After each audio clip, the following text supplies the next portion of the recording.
नमस्कार, the focus news में आपका स्वागत है। मैं हूं दिलीप ठाकुर। आखिर क्यों पैलेस्टीन के मुसलमानों को चुन चुन के मार रहा है इजराइल? आखिर वो कौन सी परिस्थितियां आन पड़ी है जिस वजह से इजराइल और पैलेस्टीन एक बार फिर से आमने सामने है? इन दोनों के बीच खूनी संघर्ष फिर से शुरू हो गया है। इन सारे मुद्दों पर आज हम आपको इस वीडियो में बताने वाले हैं, लेकिन उससे पहले आपको इजराइल के इतिहास को जानना बहुत ज़रूरी है। इजराइल कैसे जन्म लेता है, इजराइल की क्या कहानी रही है, वो आप अगर समझ जाएंगे तो आप आज के दौर की जो हालत है उसे आप बेहतर ढंग से समझ सकते हैं।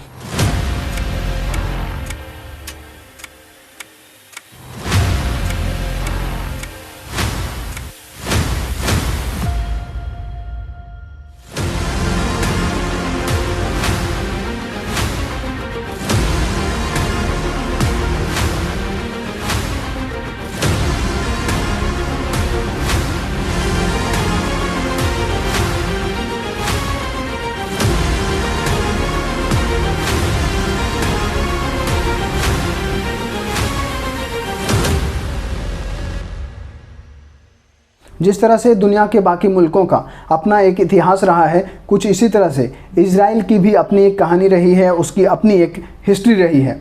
आपको 12वीं शताब्दी लिए चलते हैं। 12वीं शताब्दी में आप सब जानते हैं ऑटोमन एम्पायर का प्रभुत्व पूरे मिडिल ईस्ट पर था। लगभग Iran, Iraq, Syria, Jordan, Egypt, ये जो सारे इलाके हैं वहाँ पर ऑटोमन एम्पायर की सत्ता थी, वो वहाँ पर काबिज थे। तो आज जो इजराइल आप देख रहे हैं वो भी ऑटोमन एम्पायर का ही एक पार्ट था। ऑटोमन के जो शासक थे वो वहाँ पर राज कर रहे थे। लेकिन आप सब जानते हैं 19वीं शताब्दी के पहले दशक तक, यानी कि 1910-12 तक आते आते जो ऑटोमन एम्पायर होता है उसका प्रभुत्व, ये जो पूरा मिडिल ईस्ट है वहाँ से ख़त्म हो जाता है। और द्वितीय विश्व युद्ध के बाद से ऑटोमन एम्पायर पूरी तरह से मिडिल ईस्ट से ख़त्म हो जाता है। वहाँ पर जो अंग्रेज होते हैं या फिर उसके जो सहयोगी होते हैं उनके द्वारा इस पूरे क्षेत्र को कब्जा कर लिया जाता है। वहाँ पर वो सत्ता में आ जाते हैं। तो अंग्रेज़ों के द्वारा जो इजराइल है, आज का इजराइल, वहाँ पर अंग्रेज़ों की सत्ता 1918 में आ जाती है। अंग्रेज उस एरिया को जीत लेते हैं जो आज का इजराइल है उसे।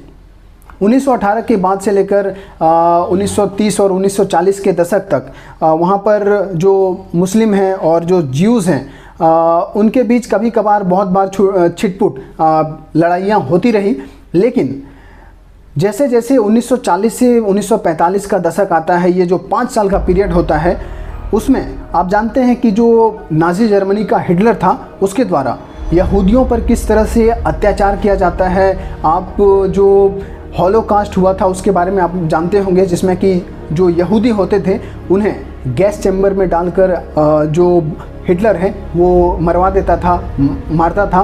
तो कहा जाता है कि पूरे यूरोप में लगभग 6 मिलियन 60 लाख यहूदियों का कत्ल पूरे यूरोप में किया जाता है। पूरे यूरोप में यहूदियों को प्रताड़ित किया जाता था। यहूदियों के साथ बहुत ही बुरा बर्ताव किया जाता था। कई जगहों पर तो उन्हें सिर्फ यहूदी होने की वजह से उनका कत्ल कर दिया जाता था। तो इस वजह से जो यहूदी दुनिया के बाकी कोनों में बसे थे या फिर जो यूरोप के भागों में बसे थे, उन्होंने अपना जो नेटिव प्लेस जहाँ से उनकी जन्मस्थली मानी जाती थी, वहाँ पर इन सब ने लौटने का फैसला किया। तो 1945 के बाद भारी संख्या में जो यहूदी यूरोपियन कंट्रीज़ में थे वो इजराइल की ओर रुख करते हैं, इजराइल पहुंचने लगते हैं। और धीरे धीरे जो इजराइल का जो आबादी है वो यहूदियों से भरने लगता है, उनकी जनसंख्या वहाँ पर बढ़ने लगती है। और आप जानते हैं वहाँ पर अंग्रेज़ों का शासन था, तो कई बार अंग्रेज़ों के द्वारा लॉलीपॉप भी दिया गया। जैसे कि द्वितीय विश्व युद्ध में क्या कहा गया कि अगर आप हमारा साथ देते हैं तो हम आपको आज़ाद कर देंगे। तो इस तरह से जिस तरह से भारत में अंग्रेज़ों के द्वारा जिस तरह से लॉलीपॉप दिया जाता था आज़ादी को लेकर, उसी तरह से सेम पॉलिसी वहाँ भी अपनाया गया। तो ये सारा घटनाक्रम चलता रहता है 1918 से लेकर 1945 तक और 1945 से 1947 तक ये सारी चीज़ें होती हैं। भारी संख्या में जो यहूदी होते हैं वो दुनिया के बाकी हिस्सों से इजराइल पहुंचते हैं और वहाँ पर जो उनकी आबादी है वो बढ़ जाती है। हालांकि अगर आप पूरे एरिया को देखें तो उसमें अधिकांश आबादी तब तक यानी कि 1947 तक मुस्लिमों का था, क्योंकि मुस्लिम वहाँ पर ज़्यादा मात्रा में भारी संख्या में पहले से मौजूद थे और उनकी आबादी लगातार बढ़ ही रही थी। यहूदियों की आबादी बढ़ने की वजह से जो मुस्लिम थे वो काफ़ी परेशान होने लगे थे और यहूदी और मुस्लिम के बीच लगातार और भी घटनाएं बढ़ने लगी थी, संघर्ष और भी तेज़ होने लगा था। तो 1947 में जो यूनाइटेड नेशन है उसके द्वारा हस्तक्षेप किया जाता है और यूनाइटेड नेशन के द्वारा इजराइल को तीन भागों में बांट दिया जाता है। एक पार्ट दे दिया जाता है ज्यूज़ को, कहा जाता है कि जो ज्यूज़ हैं वो इस पार्ट में रहेंगे, और जो दूसरा भाग होता है, जो बड़ा हिस्सा होता है, उसमें मुस्लिम रहते हैं। और जो तीसरा विवादित स्थल था जिसे यहूदी भी अपना मानते हैं और मुस्लिम भी अपना मानते हैं, जेरूसलम का एरिया, उसे यूनाइटेड नेशन के द्वारा कहा जाता है कि इंटरनेशनल मॉनिटरिंग में, इंटरनेशनल ऑब्जर्वेशन में ये पूरा एरिया रहेगा। तो ये 1947 तक होता है। लेकिन इस फैसले को, ये जो इजराइल को तीन भागों में बांटा गया, इस फैसले को जो अधिकांश मुस्लिम वर्ल्ड के जो बड़े देश हैं वो नहीं मानते हैं। साथ ही जो पैलेस्टीन के लोग भी होते हैं वो कहते हैं कि हमारे एरिया को डिवाइड किया जा रहा है। वो चाहते थे कि पूरा इजराइल का जो एरिया है वो पैलेस्टीन बने, तो वो कभी भी यूनाइटेड नेशन के इस फैसले को नहीं मानते हैं। और ठीक एक साल बाद यूनाइटेड नेशन में वोटिंग होती है और इजराइल को एक इंडिपेंडेंट कंट्री, एक आज़ाद मुल्क के रूप में पहचान दे दी जाती है। इजराइल का जन्म हो जाता है 1948 में। 1948 में एक आज़ाद मुल्क के रूप में पहचान मिलने के बाद से ही इजराइल को कई समस्याओं का सामना करना पड़ा है। उसी साल अरब वर्ल्ड के जितने बड़े कंट्रीज़ हैं, सऊदी अरब, इराक, सीरिया, जॉर्डन, इजिप्ट, इन सभी देशों के द्वारा इजराइल पर हमला बोल दिया जाता है, युद्ध शुरू कर दी जाती है। लेकिन इजराइल उस वक्त भी इतना शक्तिशाली था कि 1948 में ही इन सभी मुल्कों को इजराइल हरा देता है, पराजित कर देता है। लेकिन ये होता है कि 1947 में जो बॉर्डर डिफाइन किया गया था यूनाइटेड नेशन के द्वारा, उस बॉर्डर को इजराइल मानने से इनकार करता है और काफ़ी सारा एरिया पैलेस्टीन का वो एक्वायर कर लेता है, अपने कब्जे में ले लेता है। 1948-49 में इजराइल से शिकस्त खाने के बाद जितने भी अरब वर्ल्ड के कंट्री हैं वो कुछ सालों तक शांत रहते हैं। लेकिन 1967 में इन सभी देशों के द्वारा, ये जो 5 देश हैं, इन सभी देशों के द्वारा इजराइल पर फिर से अटैक कर दिया जाता है, जंग शुरू कर दी जाती है। लेकिन इजराइल महज 6 दिनों के भीतर इन सभी देशों की सेनाओं को खदेड़ देता है, बुरी तरह से पराजित कर देता है।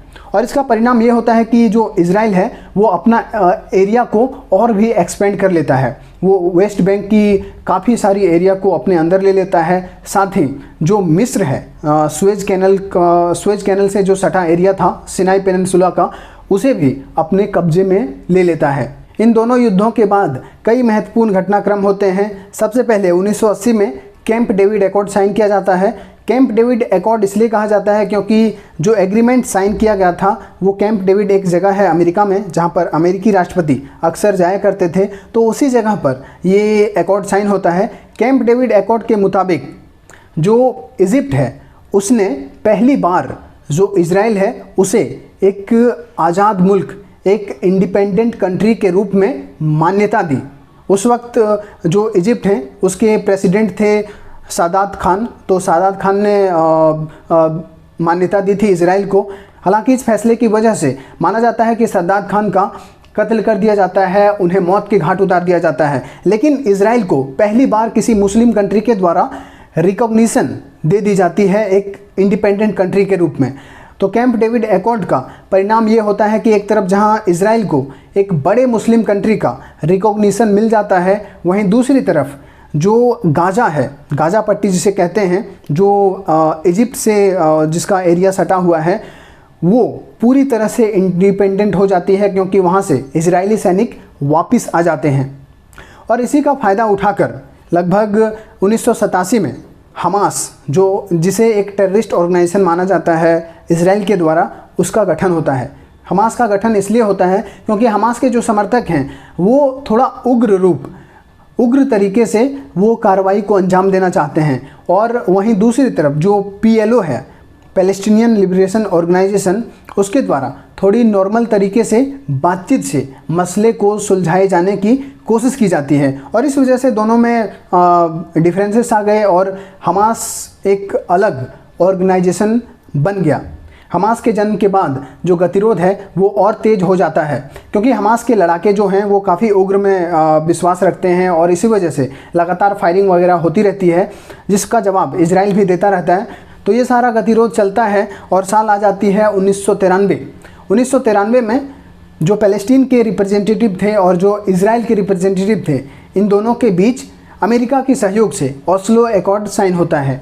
इस एकॉर्ड के मुताबिक जेरूसलम, वेस्ट बैंक और जो गाज़ा पट्टी है, इन एरियाज़ को 3 पार्ट में डिवाइड किया गया। ए में उस एरिया को रखा गया जहां पर पैलेस्टीन की सत्ता होगी, उनके अपने सैनिक होंगे, एयरफोर्स होंगे, सब चीज़ होगा, उनका अपना प्रधानमंत्री होगा, सब कुछ होगा ए पार्ट वाले एरिया में। दूसरा पार्ट डिवाइड किया गया बी वैसा इलाका होगा जहां पर पैलेस्टीनियों की पावर तो होगी, उनकी सत्ता तो होगी, वो रूल तो करेंगे, लेकिन जो सुरक्षा है, सुरक्षा की जो जिम्मेदारी है वो इजराइल के कंधों पर होगी। इजराइल उन्हें सिक्योरिटी प्रोवाइड करेगा। और सी जो एरिया रखा गया, सी पार्ट, उसमें पूरी तरह से इजराइल का कंट्रोल होगा और इजराइल की ही वहाँ पर चलेगी, उनका ही सत्ता वहाँ पर रहेगा। तो ये ओस्लो एकॉर्ड में साइन किया जाता है। हालांकि ओस्लो एकॉर्ड के बाद भी कोई सकारात्मक परिणाम देखने को नहीं मिलता है और 2000 से लेकर 2005 तक लगातार 5 सालों तक हिंसा जारी रहती है और इस वजह से दोनों तरफ से भारी संख्या में जो सिविलियंस हैं, आम नागरिक हैं, वो मारे जाते हैं और ये सिलसिला 2005 के बाद भी लगातार जारी है। कई बार आपने इजराइल और पैलेस्टीन के बीच संघर्ष को देखा होगा, किस तरह से गाज़ा पट्टी से रॉकेट छोड़े जाते हैं और इजराइल के द्वारा भी कई बार रॉकेट छोड़े जाते हैं या फिर उसका जवाब दिया जाता है। तो ये सारी चीज़ें चलती रहती है और अब 2021 आ गया है। 2018 में भी आपने देखा था कि भारी संख्या में दोनों तरफ से बमबारी हुई थी, जिसमें कि गाज़ा का भारी नुकसान हुआ था, क्योंकि गाज़ा के पास कोई सिक्योरिटी नहीं है, ऑफिशियली कोई सिक्योरिटी नहीं है, उसके पास ना एयरफोर्स है ना आर्मी है, लेकिन फिर भी गाज़ा के जो वहाँ पर जो मुस्लिम हैं उसके द्वारा इजराइल पर लगातार रॉकेट छोड़े जाते हैं और इस वजह से उसका जवाब इजराइल के द्वारा दिया जाता है, जिस वजह से गाज़ा में भारी नुकसान हर बार होता है। अब आपको तात्कालिक कारण बताते हैं जिस वजह से सप्ताह भर पहले इजराइल और पैलेस्टीन के बीच एक बार फिर से संघर्ष शुरू हो गया है। इजरायली सुप्रीम कोर्ट के द्वारा एक फैसला सुनाया गया है। कोर्ट ने कहा है कि ईस्ट जारा में जो 7 फैमिली हैं, 7 पैलेस्टीनियन फैमिली हैं, उसे उन घरों को खाली करने का आदेश दिया गया है। ऐसा इसलिए क्योंकि जो ज्यूज़ हैं, जो यहूदी हैं, वो मानते हैं कि वो जो 7 घर हैं वो उनका है और उनका ये आरोप था कि 1948-49 में जो पहला आक्रमण हुआ था उस दौरान जो मुस्लिम हैं उन लोगों ने उनके घरों को कब्जा लिया था 1948-49 में, जैसा कि मैंने आपको पहले बताया। तो उनके घरों को खाली किया जाए। तो काफ़ी समय से ये केस चल रहा था और इजराइल के सुप्रीम कोर्ट के द्वारा हाल में ये फैसला दिया जाता है कि जो घर हैं वो ज्यूज़ के हैं, यहूदियों के हैं और इस वजह से जो पैलेस्टीन के लोग वहाँ पर रह रहे हैं, मतलब जो मुस्लिम रह रहे हैं, उन्हें उन घरों को खाली कर देना चाहिए।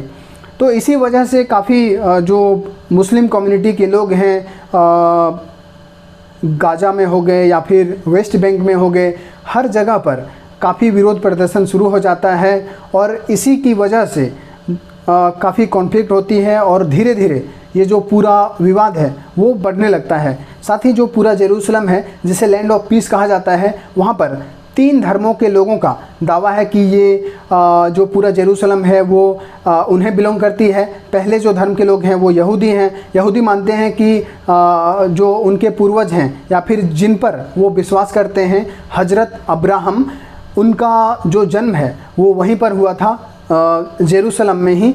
इस वजह से ये जो पूरा एरिया है वो उनका है। साथ ही जो मुस्लिम हैं वो कहते हैं कि जो इब्राहिम है, हजरत इब्राहिम, उनका वहाँ पर जन्म हुआ था और उन्होंने पूरे दुनिया में इस्लाम को यहीं से पहुँचाया और इस वजह से ये जो पूरा एरिया है वो उनका है। और तीसरे जो दावेदार हैं वो ईसाई हैं। वो कहते हैं कि हज़रत ईसा जो ईसा मसीह हैं उनका ये कर्मभूमि था जेरूसलम, और इस वजह से जो पूरा जेरूसलम है ये उन्हें बिलोंग करता है। तो आप समझ सकते हैं कितना कॉम्प्लेक्स इशू है जेरूसलम का। और ये अगर आप इलाके को देखिएगा तो पूरी तरह से मतलब एक दूसरे से बहुत सटा है, बहुत क्लोज़ है, क्योंकि अल अक्सा मस्जिद जो है उसका जो पश्चिमी भाग है, पश्चिमी जो वॉल है, पश्चिमी दीवार है, उसे जो यहूदी हैं वो बहुत पवित्र मानते हैं। और वहाँ पर आपने देखा होगा किस प्रकार से जो लोग हैं वो जाके वहाँ पर मत्था टेकते हैं, जो यहूदी हैं।